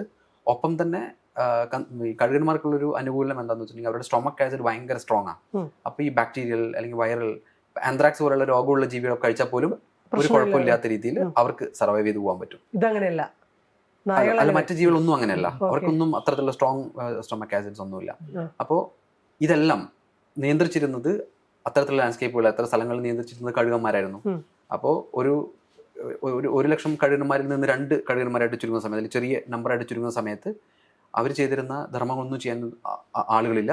എണ്ണത്തിൽ കുറയുന്ന സമയത്ത് മറ്റു ജീവികളോടുള്ള കോമ്പറ്റീഷനും കൂടും, മറ്റുള്ളവർ കൂടുതൽ പ്രതിരോധം തീർക്കുമല്ലോ. അപ്പോൾ പട്ടികളാണെങ്കിലും അല്ലെങ്കിൽ മറ്റ് എലികളാണെങ്കിലും ഒക്കെ അത്തരത്തിലുള്ള പ്രശ്നങ്ങളും തിരിച്ചു വരാനുള്ള സ്ട്രഗിളിലാണ്. ടെറിട്ടോറിയൽ ഫൈറ്റുകൾ നടക്കുമോ ഇവര് തമ്മിൽ? എത്തരത്തിലാ? കഴുകന്മാര് തമ്മിലാ? അല്ല, കഴുകന്മാരും മറ്റവരും തമ്മിൽ തീർച്ചയായിട്ടും ഉണ്ട്. അങ്ങനെ ഓടിച്ചോടിക്കുകയും കൊല്ലുകയും ഒക്കെ ചെയ്യുന്ന ഇൻസിഡൻസ് ഉണ്ട്. സ്വാഭാവികമായിട്ട് അവരുടെയും കൂടെ റിസോഴ്സ് ആണല്ലോ. പട്ടികളുടെ എണ്ണം കൂടുകയും കഴുകന്മാരുടെ എണ്ണം കുറയുകയും ചെയ്യുന്ന സമയത്ത് ഉണ്ടാവുന്ന സ്വാഭാവികമായിട്ടുള്ള പ്രശ്നങ്ങൾ, പ്രതിസന്ധികൾ ഉണ്ടാവല്ലോ. പക്ഷെ ഒരു അഡ്വാൻറ്റേജ് എന്താണെന്ന് വെച്ചിട്ടുണ്ടെങ്കിൽ റിസോഴ്സ് കൂടുതലുണ്ട് എന്നുള്ളതാണ്. വലിയ രീതിയിലുള്ള റിസോഴ്സ് ഉണ്ട്. ഇപ്പൊ കഴിക്കാൻ ആളില്ല. ഈ ഡംപിങ് സൈറ്റിലൊക്കെ സംഭവിക്കുന്ന ഒരു വേസ്റ്റ് കൂടുമ്പോൾ നിറയെ വേസ്റ്റുകൾ. നമ്മുടെ ഹാബിറ്റ്, മനുഷ്യന്റെ ഹാബിറ്റും ഇതിനെ അഗ്രവേറ്റ് ചെയ്യുന്നുണ്ടാവോ? ഈ പുറത്ത് ഈ മാംസ വേസ്റ്റുകൾ ഇടുന്ന അത്തരം സംഗതികളോ? ഹ്യൂമൻ കാർക്കസ് ആണോ? അല്ല, അല്ലാതെ നമ്മൾ കഴിച്ച ഇപ്പൊ തെരുവ് നായകളെ കുറിച്ച് പറയുമ്പോൾ നമ്മൾ പറയില്ലേ പുറത്ത് വേസ്റ്റ് കൂടുതൽ ഇപ്പൊ ഈ ശവശരീരം മാത്രമല്ല അല്ലാത്ത വേസ്റ്റുകളും കൂടുതൽ ഇടുന്നത് കൊണ്ടാണ് ഇവരുടെ കോൺസെൻട്രേഷൻ. ശരിക്കും ഈ ഇപ്പൊ പറഞ്ഞ കാര്യം ഈ നോർത്ത് ഇന്ത്യയിലത്തെ ഒരു ഇത് വെച്ചിട്ടാ പറഞ്ഞത്. അത് കേരളത്തിന്റെ പശ്ചാത്തലത്തിൽ അങ്ങനെയല്ല, അത് വേറെ കാരണങ്ങളായിരിക്കാം. കേരളത്തിൽ അങ്ങനെ ഒരു കണക്ഷനേ ഇല്ല അല്ലെ? കേരളത്തിൽ നമുക്ക് അങ്ങനെ ഒരു കണക്ഷൻ, നമുക്ക് ഒന്നാമത് നമ്മൾ നേരത്തെ പറഞ്ഞതുപോലെ കഴുകന്മാരുടെ എണ്ണം ഉള്ളത് തന്നെ വയനാട്ടിൽ തന്നെ നമുക്ക് നോക്കിക്കഴിഞ്ഞാൽ പടിഞ്ഞാറൻ ചെരുവിലുള്ള നല്ല മഴക്കാടുകളോട് ചേർന്ന് കിടക്കുന്ന ഭാഗങ്ങളിൽ നല്ല ഇലപൊഴിയും നല്ല കാടുകളോട് ചേർന്ന് കിടക്കുന്ന സ്ഥലത്ത് കഴുകന്മാരില്ല. വയനാട്ടില് കിഴക്കൻ ചെരുവിനോട് ചേർന്നിട്ട് മാത്രമാണ് നമുക്ക് കഴുകന്മാരുള്ളത്. വയനാട്ടിൽ തന്നെ അതിനെ ലിമിറ്റഡ് ആയിട്ടുള്ള ഒരു ഏരിയയിലാണ് നിൽക്കുന്നത്. അപ്പം നമുക്ക് കേരളത്തിൽ മുഴുവൻ കഴുകന്മാര് മുമ്പ് ഉണ്ടായിരുന്നത് എത്രത്തോളം ആയിരുന്നോ അതും നായകളുടെ എണ്ണമായിട്ട് ബന്ധപ്പെടുത്തിയിട്ടുള്ള ഒരു കണക്കിലേക്ക് നമുക്ക് പോകാൻ കഴിയില്ല. ബന്ധമില്ല, അതിന് വേറെ കാര്യങ്ങൾ തന്നെയാണ്. ഈ ഇന്ത്യയിലെ പുറത്തുള്ള ഇപ്പൊ യൂറോപ്പിലും അമേരിക്കയിലൊക്കെ ഉള്ള കഴുകന്മാരെ കുറിച്ച് അവിടുത്തെ കോൺസെൻട്രേഷൻ എങ്ങനെയാണ്? ഇപ്പോൾ ഉള്ള സ്റ്റാറ്റസ് എങ്ങനെയാ? എല്ലായിടത്തും കഴുകന്മാർ കുറയുന്നുണ്ട്, എല്ലായിടത്തും. ഇപ്പൊ നമ്മള് ഇവിടുത്തെ കഴുകന്റെ എണ്ണം കുറഞ്ഞ സമയത്ത് ഈ കഴുകനിൽ എങ്ങനെയാണ് പിന്നെ ഡൈക്ലോഫിനാക്ക് ബാധിക്കുന്നത് എന്ന് പിന്നെ പഠിക്കാൻ വേണ്ടിയിട്ട് ഉപയോഗിച്ചത് ആഫ്രിക്കയിലെ ഒരു കഴുകനി. ഇതിനോട് അടുത്ത ബന്ധമുള്ള ഏറ്റവും അടുത്ത ബന്ധമുള്ള ആഫ്രിക്കയിലുള്ള ഒരു കഴുകനിയാണ്. അതിനെ വെച്ചിട്ടാണ് നമ്മൾ ഈ ഡൈക്ലോഫിനാക്കും കഴുകനിൽ എങ്ങനെ പിന്നെ എഫക്ട് ചെയ്യുന്നുള്ള കാര്യങ്ങളൊക്കെ പഠിച്ചത്. അന്ന് ആ കഴുകൻ ധാരാളം ഉണ്ടായിരുന്നു, അതുകൊണ്ട് അതിനെ തെരഞ്ഞെടുത്തു. ഈ കഴുകൻ എണ്ണത്തിൽ കുറഞ്ഞ് ഇത്തിരി ആയിപ്പോയി. അപ്പൊ ഇതിനെ ഉപയോഗിച്ചിട്ട് പഠനം നടത്താൻ പറ്റില്ല, ഇത്തിരിയല്ലേ ഉള്ളൂ. ബാക്കി നിൽക്കുന്ന കുറച്ചെണ്ണത്തിനെ പിടിച്ചിട്ട് പരീക്ഷണം നടത്താൻ പറ്റില്ലല്ലോ. അപ്പൊ ആ കഴുകനെ ഉപയോഗിച്ചത്. ഇപ്പൊ നിലവിലുള്ള സ്ഥിതി ആ കഴുകൻ ക്രിട്ടിക്കലി എൻഡേഞ്ചേർഡ് ആയിട്ട് മാറിക്കൊണ്ടിരിക്കുക. അപ്പൊ ലോകം മുഴുവനും ഈ കഴുകന്മാർ വല്ലാതെ ഇല്ലാതായിക്കൊണ്ടിരിക്കുന്ന എല്ലായിടത്തും വേറെ വേറെ കാരണങ്ങളാണ്. ഇവിടെ ഇല്ലാതെയായി. സൗത്ത് ഈസ്റ്റ് ഏഷ്യയിൽ കഴുകന്മാരില്ലാതെയായി. അത് ഇവിടെ ഉണ്ടാവുന്നതിന് മുമ്പേ ഇവിടുത്തെ പ്രശ്നം തുടങ്ങുന്നതിന് മുമ്പേ സൗത്ത് ഈസ്റ്റ് ഏഷ്യയിൽ കഴുകന്മാർ കുറഞ്ഞു വരിക. അവിടെ ഇല്ലാതെയായതിന് വേറെ കാരണങ്ങളാണ്. ആളുകള് ഭയങ്കര വേട്ടയാടല്, ആളുകൾ വല്ലാതെ വേട്ടയാടും. അവിടുത്തെ പല പ്രശ്നങ്ങളും ഉണ്ടല്ലോ. ഈ പിന്നെ കംബോഡിയയിലും അവിടെയൊക്കെ ഭയങ്കര ആഭ്യന്തര പ്രശ്നങ്ങളും കലാപങ്ങളും യുദ്ധങ്ങളും ഒക്കെ ഉണ്ടായിരുന്ന സമയത്ത് ഒന്നുമില്ലാത്ത ആളുകൾ കാട്ടിൽ കയറിയിട്ട് മൃഗങ്ങളെ വേട്ടയാടി പിടിച്ച് തിന്നുന്ന സമയത്ത് കഴുകന്മാർക്ക് ഭക്ഷണമില്ല ഉണ്ടായി. അങ്ങനെ ഭക്ഷണത്തിന് കുറവാണ് അവിടുത്തെ പ്രധാന കാരണമായിട്ട് പറഞ്ഞത്. അപ്പൊ അവിടെ കഴുകന്മാർ കുറഞ്ഞു പോയി. അപ്പോ കുറേ വലിയ വിസ്തൃതമായ ഏരിയയിൽ ഉണ്ടായിരുന്നതാണ്. അപ്പൊ ചെറിയ പോക്കറ്റിലേക്ക് അത് പോയിട്ടുണ്ട് കഴുകന്മാർ അവിടെ കുറഞ്ഞത്. ആഫ്രിക്കയിൽ ഇല്ലാതെയായിട്ടുണ്ട്. ആഫ്രിക്കയിൽ കഴുകന്മാരില്ലാതെയാകുന്നതിന് പല കാരണങ്ങളുണ്ട്, വിശ്വാസങ്ങളുണ്ട്, പല വിശ്വാസങ്ങളും. പിന്നെ കഴുകന്മാർ ഒരുപാട് ദൂരെ നിന്നിട്ട് താഴെയുള്ള സാധനത്തിനെ കാണാൻ കഴിയുന്നല്ലോ. അപ്പൊ ഇവരുടെ ഈ കാഴ്ചശക്തി ആളുകളുടെ മിത്തുകളിലൊക്കെ പല പിന്നെ അന്ധവിശ്വാസങ്ങളിലൊക്കെ കലർന്നു കിടക്കുക ഇത്. അപ്പൊ അവർ വിചാരിക്കുന്ന കഴുകനെ പിടിച്ചിട്ട് ചില മന്ത്രവാദങ്ങളൊക്കെ ചെയ്തിട്ടുണ്ടെങ്കിൽ കഴുകന്റെ ഒരു കാഴ്ച അല്ലെങ്കിൽ ദൂരക്കാഴ്ച, ഭാവി പറയാനുള്ള കഴിവ്, അങ്ങനത്തെ കുറെ അന്ധവിശ്വാസങ്ങൾ ഇതൊക്കെ കലർന്നിട്ട് കഴുകനെ പിടിച്ചിട്ട് അതിന്റെ തലച്ചോറെടുത്ത് പിന്നെ പുക വലിക്കുകയോ അങ്ങനത്തെ പല കാര്യങ്ങളും ഭാവി പറയാൻ പറ്റുന്ന. ഇപ്പൊ സ്പോർട്സ് നടക്കാണ്, ഫുട്ബോൾ മത്സരം നടക്കുക, ആരാണ് ജയിക്കുന്നതെന്ന് പറയാൻ പറ്റും. ലോട്ടറി, ഇന്ന ലോട്ടറി ആണ് നമ്പർ, ആ നമ്പറിൽ ആർക്കാണ് പിന്നെ ഭാഗ്യം വരുന്നത് എന്നുള്ളത് അതിനെ കഴുകന. അപ്പൊ അങ്ങനെ പല അന്ധവിശ്വാസങ്ങളൊക്കെ ആയിരുന്നിട്ട് പിടിച്ച് കഴുകന് കുറെ അങ്ങനെ കൊല്ലുന്നതുണ്ട്. പിന്നെ ഈ പറഞ്ഞ സംഗതി ഇവിടെ നമ്മൾ ഇപ്പൊ അടുത്ത കാലത്തൊക്കെ, മുമ്പൊന്നും ഉണ്ടായിരുന്നില്ല, ഈ കടുവയൊക്കെ പിടിച്ച് മൃഗങ്ങളെ പിടിച്ച് കൊന്നു കഴിഞ്ഞിട്ടുണ്ടെങ്കിൽ അവർക്ക് നഷ്ടപരിഹാരം കൊടുക്കും. പണ്ടൊന്നും കൊടുക്കലില്ല. എന്നാലും ആളുകൾ അങ്ങനെ വിഷം വെക്കലൊന്നും ഉണ്ടായിരുന്നില്ല നമ്മുടെ നാട്ടിൽ, വളരെ കുറവുണ്ട്. ആളുകൾക്ക് ഒരു പിന്നെ കുറച്ചും കൂടി മാന്യമായിട്ട് അതിനോട് ഇടപെടുന്ന ആളുകളായിരുന്നു. അവിടെ ഒന്നും കൊടുക്കുന്നില്ല. ആളുകളുടെ ഇതിനൊക്കെ പിടിച്ചു നിന്ന് കഴിഞ്ഞാൽ അവിടുത്തെ നാട്ടിൽ അവർക്ക് നഷ്ടപരിഹാരം ഒന്നും കൊടുക്കില്ല. അപ്പൊ അവർ തന്നെ അതിനകത്ത് വിഷം വെക്കും. ഇനി സിംഹം വന്ന് പിടിക്കണ്ട, അല്ലെങ്കിൽ പുലി വന്ന് പിടിക്കണ്ട എന്നുള്ള നിലയ്ക്ക് അവരതിനകത്ത് വിഷം വെക്കും. അപ്പൊ അത് ചാവുമോ എന്നുള്ളതല്ല, കഴുകന്മാർ ഒരുപാടാണ് ചത്തുപോകും. അപ്പൊ അങ്ങനെ സംഭവിക്കുന്നുണ്ട്. പക്ഷെ അവിടുത്തെ ഈ നാഷണൽ പാർക്കുകളൊക്കെ ഭയങ്കര വിസ്തൃതമായിട്ടുള്ള സ്ഥലം ഇവിടത്തെക്കാളും. അതുകൊണ്ട് അതിനകത്തുള്ള പോപ്പുലേഷൻ അങ്ങനെ വലിയ ആയിട്ട് ബാധിക്കാതെ നിലനിൽക്കുമായിരുന്നു. അപ്പൊ അങ്ങനെ പല കാരണങ്ങൾ കൊണ്ട് പല ഭാഗത്തും കഴുകന്മാരില്ലാതെയായി പോകുന്നുണ്ട്. അതുപോലെ കാലിഫോർണിയൻ കോണ്ടൂരിന്റെ കാര്യം നേരത്തെ പറഞ്ഞല്ലോ. അത് പൊതുവെ ഈ ന്യൂ വേൾഡ് കഴുകന്മാർക്ക് കുറവാ, ഈ വംശനാശ ഭീഷണി കുറവാ. നമ്മുടെ ഓൾഡ് വേൾഡ് കഴുകന്മാരെ അപേക്ഷിച്ചിട്ട് കുറവാണ്. പക്ഷെ ഈ ഒരു സ്പീഷീസ് വല്ലാതെ ഇല്ലാതെയായി. അത് പിന്നെ നോർത്ത് അമേരിക്കയിൽ ഏറ്റവും വലിയ പറക്കുന്ന പക്ഷിയാണ് കാലിഫോർണിയൻ കോണ്ടൂർ എന്ന് പറഞ്ഞത്. അത് പല കാരണങ്ങൾ കൊണ്ട് പിന്നെ ഇല്ലാതെയായിട്ട് ഈ 80കളൊക്കെ ആയപ്പോഴേക്ക് 22 എണ്ണമായിട്ട് ചുരുങ്ങിപ്പോയായിരുന്നു ആകെ വൈൽഡ്. അപ്പൊ അവർക്ക് ഭയങ്കര ധൈര്യമാണ്. ഈ 22 എണ്ണത്തിന് പിടിച്ചെടുത്തു എന്നുള്ളതാണ്. നമ്മുടെ നാട്ടിൽ അങ്ങനെ പിടിക്കാൻ കഴിയില്ല എന്ന് വെച്ചിട്ടുണ്ടെങ്കിൽ പിടിച്ചിട്ട് 22 എണ്ണം രക്ഷപ്പെടും നമുക്ക് ഉറപ്പില്ല. നമ്മളുടെ അത്ര വ്യക്തമായിട്ടുള്ള ശാസ്ത്രവും ഇല്ല ഇതിനെ വളർത്തിയെടുക്കാനുള്ള. നമ്മളുടെ പരിമിതികളുണ്ട്. നേരത്തെ പറഞ്ഞ കാര്യങ്ങളിലൊക്കെ അതുണ്ട്. നമ്മൾ വളർത്തിയെടുത്ത് അവർ റിസ്ക് എടുത്ത് അവർക്ക് ഭയങ്കര ധൈര്യമാണ് അങ്ങനെ പിടിച്ചെടുക്കണമെങ്കിൽ. ഒന്നങ്ങനെ പിടിച്ചെടുക്കാമെന്നുള്ള ധാർമ്മികമായിട്ടുള്ള ചോദ്യമുണ്ട്. വന്യമായിട്ട് വളർന്ന സാധനത്തിനെ, വന്യമായിട്ട് വളർന്നതാണല്ലോ, അതിന് നമ്മൾ പിടിച്ചെടുത്തിട്ട് ഭയങ്കരമായ പ്രശ്നങ്ങളുണ്ടായി ഇതൊക്കെ കഴിഞ്ഞപ്പോ. മാത്രമല്ല എത്തിക്കലായിട്ടുള്ള പ്രശ്നങ്ങളുണ്ട്. പിന്നെ ഈ വളർത്തിയതിനെയാണല്ലോ ഇപ്പോൾ ഈ കാലിഫോർണിയൻ കോണ്ടൂർ എന്ന് പറഞ്ഞിട്ടുണ്ടെങ്കിൽ വന്യതയുടെ പ്രതീകമായിട്ടാണ് കണക്കാക്കുന്നത്. വന്യതയുടെ പ്രതീകമായിട്ട് കണക്കാക്കിയിരുന്ന കാലിഫോർണിയ അതിനെ നമ്മൾ വളർത്തിയിട്ട് തിരിച്ച് റിലീസ് ചെയ്യുന്ന സമയത്ത് അത് വന്യമാണോ അത് മാത്രമല്ല അതിന് മനുഷ്യന്റെ നിർമ്മിതികൾ ആളെ ഒന്നും കാണാതെയാ ഒരു കയ്യിലൊരു ഉറയിട്ടിട്ട് പിന്നെ കഴുകന്റെ തല പോലെയാക്കിയിട്ട് അതുകൊണ്ടാ ഭക്ഷണം കൊടുക്കുക കുട്ടികൾക്ക്. മനുഷ്യനെ കാണില്ല, മനുഷ്യനൊന്നും കാണില്ല.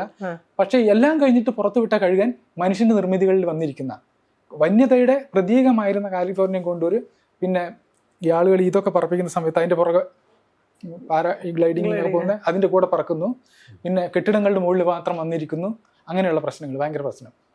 അപ്പോൾ അങ്ങനെ അപ്പൊ എന്താ സംഭവം എന്ന് വെച്ചിട്ടുണ്ടെങ്കിൽ ഈ വിദ്യാഭ്യാസം എന്ന് പറഞ്ഞൊരു സംഭവമുണ്ട്.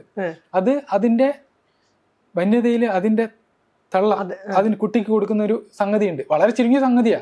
ഇന്ന സമയത്ത് ഇത് കൊണ്ടുപോയി കൊടുക്കുന്നു, പറക്കാൻ പഠിപ്പിക്കുന്നു, ഇന്ന ശബ്ദം കേൾക്കും, ഇന്ന വശത്തേക്ക് ഓടും, ഇന്ന സ്ഥലത്തേക്ക് പറക്കുന്നു എന്നുള്ള സംഗതിയില്ല. അത് വളരെ പ്രധാനപ്പെട്ട ഒരു സാധനം. അത് മനുഷ്യന് കൊടുക്കാൻ പറ്റില്ല. അത് വളരെ നിസ്സാരമായ സംഭവമാണെന്ന് തോന്നും, പക്ഷെ നമുക്ക് കൊടുക്കാൻ പറ്റില്ല. അത് വളരെ പ്രധാനപ്പെട്ട ഒരു സാധനം. അപ്പൊ ആ ഒരുപാട് കാര്യങ്ങൾ വേണം നമുക്ക്. വന്യമായ ഒരു പക്ഷീനെ വളർത്തുന്ന നമ്മൾ വിചാരിക്കും തത്തേനെ കൂട്ടിലിട്ട് വളർത്തുന്നത് പോലെ കഴുകനെ പിടിച്ചിട്ട് വളർത്താന്ന് വിചാരിച്ചാൽ നടക്കുന്ന കാര്യമല്ല. വളരെ ഒരുപാട് ശാസ്ത്രം എന്നൊക്കെ പറഞ്ഞാൽ അതിന് അങ്ങേയറ്റത്തെ ശാസ്ത്രം വേണം. നമുക്കത് വളരെ കുറവാണ്. കുറച്ച് കാര്യങ്ങളൊക്കെ പഠിച്ചു ഇതിലൂടെ, എങ്കിലും ഇനിയും അതത്ര എളുപ്പമുള്ള കാര്യമല്ല നമുക്ക്. അപ്പൊ വയനാട്ടിന് ചുറ്റും നീലഗിരിക്ക് ചുറ്റും ബാക്കി നിൽക്കുന്ന കുറച്ച് കഴുകന്മാർ എന്ന് പറഞ്ഞിട്ടുണ്ടെങ്കിൽ അതിന്റെ യഥാർത്ഥ പ്രാധാന്യം എന്താണെന്ന് വെച്ചാൽ അതിന് നമ്മൾ വിദ്യാഭ്യാസം ചെയ്യിക്കേണ്ടതില്ല എന്നാ. അത് തന്നെ നിലനിൽക്കും. തന്നെ നിലനിൽക്കുന്ന ഒരു പോപ്പുലേഷൻ ഉണ്ടെങ്കിൽ അതിന് നമ്മൾ പണവും മുടക്കണ്ട. ഈ കൺസർവേഷൻ പ്രവർത്തനത്തിന് ഒരുപാട് സാമ്പത്തിക ചെലവുണ്ട്. നമുക്ക് ഇന്ത്യയിൽ അതിനുള്ള പണമില്ല. ഇന്ത്യയിൽ അത്രയും പണം മുടക്കാനുള്ളതില്ല. ഇന്ത്യ വളരെ സമ്പന്നമായിട്ട് രാജ്യമാണെങ്കിലും ഇന്ത്യക്കാർ അത്ര സമ്പന്നമല്ലാത്തതുകൊണ്ട് നമ്മൾ അതിന് വേണ്ടിയിട്ട് പണം മുടക്കുന്നതിൽ അർത്ഥമില്ല. ഏറ്റവും പ്രധാനപ്പെട്ടത് ഈ സാധനം അതേപോലെ നിലനിൽക്കാനുള്ള അവസരം ഉണ്ടാക്കുക. അപ്പൊ ഇവിടെ നിന്ന് വരും കഴുകന്മാർ വരും, അതിനെ പരിപാലിക്കുക എന്നുള്ളതാണ് ഏറ്റവും പ്രധാനപ്പെട്ട കാര്യം. മറ്റതും പ്രധാനപ്പെട്ടതാണ്. അങ്ങനെ നടക്കണം. ഇന്ന സ്ഥലത്ത് പിന്നെ വളർത്തലും അതിന്റെ ശാസ്ത്രം ഇതൊക്കെ വളർന്നു വരണം ഈ കൂടെ തന്നെ. പക്ഷെ ഇത് ഏറ്റവും പ്രധാനപ്പെട്ടതാണ്. അതിലെ എണ്ണങ്ങൾ കുറയാതെ വളരെ ശ്രദ്ധിക്കേണ്ടതുണ്ട്. എന്ന് വെച്ചിട്ടുണ്ടെങ്കിൽ ദീർഘകാലത്തേക്ക് ഒരു ലോങ് ലിവിങ് സ്പീഷീസ് ആണ് ഇത്. ഇപ്പോൾ മെച്ചൂർഡായിട്ട് മുട്ടയിടാൻ തുടങ്ങുന്നത് തന്നെ ഒരു 5 വയസ്സ് 6 വയസ്സൊക്കെ ആവും. ഒരു വർഷം ഒരു മുട്ടയാണ് ഇടുക. അപ്പൊ അത്തരത്തിലുള്ള ദീർഘകാലം ജീവിക്കും. പക്ഷെ ഭക്ഷ്യപിരമിഡിൽ ഏറ്റവും ടോപ്പിലായതുകൊണ്ട് തന്നെ ഏതെങ്കിലും തരത്തിലുള്ള കെമിക്കൽ അക്യുമുലേറ്റ് ചെയ്യാനൊക്കെയുള്ള പോസിബിലിറ്റി കൂടുതലാണ്. ഇപ്പൊ പരിന്തള പോലെ തന്നെയാണല്ലോ. അപ്പൊ അതുകൊണ്ട് ഇത് ഏതെങ്കിലും തരത്തിലുള്ള ഇല്ലാതായി പോകാനുള്ള സാധ്യതകൾ കൂടുതലാണ്. ഇപ്പോൾ പറഞ്ഞാൽ ഈ വിഷം വെക്കാൻ തുടങ്ങിയിട്ടുള്ള ഒരു കാർക്കസിൽ വിഷം വെച്ചിട്ടുണ്ടെങ്കിൽ എല്ലാവരും കൂടി ചേർന്ന് ഇറങ്ങാനുള്ള സാധ്യതകളൊക്കെ കൂടുതലുണ്ടല്ലോ. അതുകൊണ്ട് അത്ര പ്രാധാന്യത്തോടെ നമ്മൾ നോക്കണം. ഒന്നത്. വേറൊന്നും എന്താണെന്ന് വെച്ചിട്ടുണ്ടെങ്കിൽ ദീർഘകാലം ഈ ഒരു പോപ്പുലേഷൻ നിലനിൽക്കണമെങ്കിൽ വേണ്ട മിനിമം നമ്പർ എത്രയാണെന്ന് നമുക്ക് അറിയത്തില്ല. നമുക്കത് അറിയില്ലല്ലോ. അതിനെക്കുറിച്ച് ഒരു ധാരണയില്ല. മുൻപ് എത്രയായിരുന്നു ഇവരുടെ നമ്പർ എന്നുള്ളത് അറിയില്ല. അവിടെയൊക്കെ സംസാരിക്കുന്ന സമയത്ത് പറയുന്നത് വലിയ നമ്പർ ഉണ്ടായിരുന്നു എന്നാണ്. ഇപ്പോൾ മോയർ വാലിയിലൊക്കെ ആളോട് സംസാരിക്കുമ്പോൾ അവർ പറയുന്നത് വലിയ നമ്പർ ഉണ്ടായിരുന്നു. ഇന്ന് കാണുന്നതിനേക്കാൾ എത്രയോ ഇരട്ടി നമ്പർ ഉണ്ടായിരുന്നു. പക്ഷെ വലിയ രീതിയിൽ എണ്ണത്തിൽ കുറവുണ്ടായിട്ടുള്ളതാണ്. ഡൈക്ലോഫിനാക്ക് ആവണമെന്നില്ല, മറ്റ് പല കാരണങ്ങളായിരിക്കാം. ഹാബിറ്റാറ്റിൽ വന്നുള്ള മാറ്റങ്ങളോ എന്തൊക്കെയോ ആയിരിക്കാം. കന്നുകാലികളുടെ എണ്ണത്തിൽ തന്നെ വന്നുള്ള മാറ്റങ്ങളായിരിക്കാം, നമുക്കറിയത്തില്ല. പക്ഷെ നമുക്ക് അറിയാത്തൊരു കാര്യം, ദീർഘകാലം ഇവർ നിലനിൽക്കാൻ വേണ്ട minimum number of individuals, breeding individuals എത്രയാണെന്ന് നമുക്കറിയത്തില്ല. അതുകൊണ്ട് അത്ര പ്രാധാന്യത്തോടു കൂടിയിട്ട് ഇവർ സംരക്ഷിക്കേണ്ടതുണ്ട്. അത് ഞാൻ പറഞ്ഞ പോലെ അതിന് ക്യാപ്റ്റീവ് ബ്രീഡിംഗ് എന്ന തരത്തിലൊന്നുമല്ല, വന്യമായിട്ടുള്ള ആവാസ വ്യവസ്ഥയിൽ അവർ നിലനിൽക്കാൻ വേണ്ടിയിട്ട് നമുക്ക് ചെയ്യാൻ പറ്റുന്ന പല കാര്യങ്ങളുണ്ട്, കുറേ കാര്യങ്ങളുണ്ട്. അതൊക്കെ ചെയ്യാം. ഇപ്പോൾ നമ്മുടെ ഈ ഹാബിറ്റാറ്റിൽ ഏറ്റവും പ്രധാനപ്പെട്ട ഒരു കാര്യം കാട്ടുതീയാണ് എനിക്ക് തോന്നിയിട്ടുള്ള ഒരു കാര്യം. ഇപ്പോൾ മോയാറിന്റെ ആ ഭാഗങ്ങളിലൊക്കെ പോയിട്ടുണ്ടെങ്കിൽ ഇപ്പോൾ കൂട് വെക്കുന്ന സ്ഥലത്തിന് അടുത്ത് വരെയൊക്കെ പല വർഷങ്ങളും കാട്ടുതീ ഉണ്ടാവാറുണ്ട്, കൂട് കൂട്ടുന്ന സ്ഥലങ്ങളിലൊക്കെ. അപ്പോൾ അതിന്റെ ഹാബിറ്റാറ്റ് അല്ലെങ്കിൽ അത് പലതരത്തിലുള്ള നെസ്റ്റിംഗ് ഹാബിറ്റാറ്റ് തന്നെ ഇല്ലാതാക്കാം. പിന്നെ കാട്ടുതീ വരുത്തുന്ന പലതരത്തിലുള്ള മാറ്റങ്ങളുണ്ട്. ഇപ്പോൾ തീ തുടർച്ചയായിട്ട് ഉണ്ടാകുന്ന സ്ഥലങ്ങളിൽ അധിനിവേശ സസ്യങ്ങൾ കയറുകയും അതവിടുത്തെ ഹെർബിവോസിനെയും ബാധിക്കുകയും അല്ലെങ്കിൽ അവരുടെ നമ്പറിൽ കുറവുണ്ടാക്കുകയും ഒക്കെ ചെയ്യാലോ. അത് സ്വാഭാവികമായിട്ടും കഴുകന്റെ ഭക്ഷണത്തിനെ ബാധിക്കാം. ഇതൊരു ഉദാഹരണം പറഞ്ഞാൽ ശരിക്കും ചെയ്യേണ്ടത് എന്താണെന്ന് വെച്ചിട്ടുണ്ടെങ്കിൽ കാടിന്റെ ആരോഗ്യത്തെ നിലനിർത്തുന്നതിലൂടെ അവിടുത്തെ പ്രിഡേറ്റർ ആൻഡ് പ്രേ പോപ്പുലേഷനെ നമുക്ക് ഒരു സന്തുലിത നിലനിർത്തിക്കും. അതിലൂടെ മാത്രമേ നമുക്ക് ഈ ഒരു ലാൻഡ്സ്കേപ്പിൽ കഴുകന്മാരുടെ എണ്ണത്തിനെ നിലനിർത്താൻ ചെയ്യേണ്ട ഏറ്റവും പ്രധാനപ്പെട്ട ഒരു കാര്യം. പിന്നെ സ്വാഭാവികമായിട്ടും അവർക്ക് പോയ്സൺ, ഇത്തരത്തിലുള്ള പോയ്സണിങ്, ഡൈക്ലോഫിനാക്കോ അല്ലെങ്കിൽ മറ്റു തരത്തിലുള്ള പോയ്സണിങ്ങോ ഉണ്ടാവുന്നില്ല എന്നുള്ളത് ഉറപ്പുവരുത്തുക. കാടിന് ഉള്ളിലുള്ള ഹാമിലറ്റുകളിലും കാടിന് പുറത്തുമൊക്കെ. കാടിന് പുറത്തും ചെയ്യണമെന്ന് പറയാൻ കാരണം എന്താ വെച്ചിട്ടുണ്ടെങ്കിൽ കാട് വിട്ടിട്ട് എത്ര ദൂരത്തിൽ സഞ്ചരിക്കുന്നുണ്ട് നമുക്ക് അറിയില്ല എന്നുള്ളതുകൊണ്ടാണ്.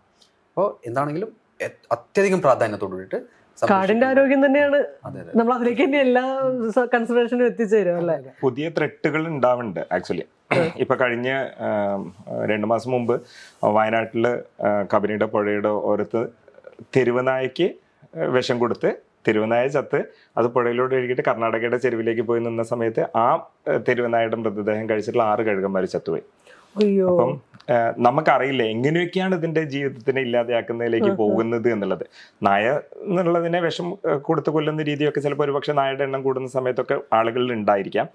അതങ്ങനെ വന്നു കഴിഞ്ഞാൽ പോലും അത് എവിടെയാണ് എത്തുന്നത്? ഡിസ്പോസ് ചെയ്യുന്ന സമയത്ത് അതിലൊരു കെയർലെസ് വന്നു കഴിഞ്ഞാൽ, ഇപ്പം നേരത്തെ പറഞ്ഞതല്ലോ, ഒരൊറ്റ ജീവിയുടെ ശരീരത്തിൽ വിഷം വെച്ച് കഴിഞ്ഞാൽ ഇല്ലാതെയായി പോകുന്ന പോപ്പുലേഷൻ എന്ന് പറയുന്നത് ഒരുപക്ഷെ ദക്ഷിണേന്ത്യയിലെ ഏറ്റവും പ്രബലമായ പോപ്പുലേഷനിലേക്ക് കോൺട്രിബ്യൂട്ട് ചെയ്യേണ്ട കുറെ ആളുകൾ ഒറ്റയടിക്ക് ചത്തുപോയി കഴിഞ്ഞാൽ പിന്നെ തിരിച്ചു കൊണ്ടുവരാൻ നമുക്ക് അത്ര എളുപ്പമാവില്ല. ഓക്കെ.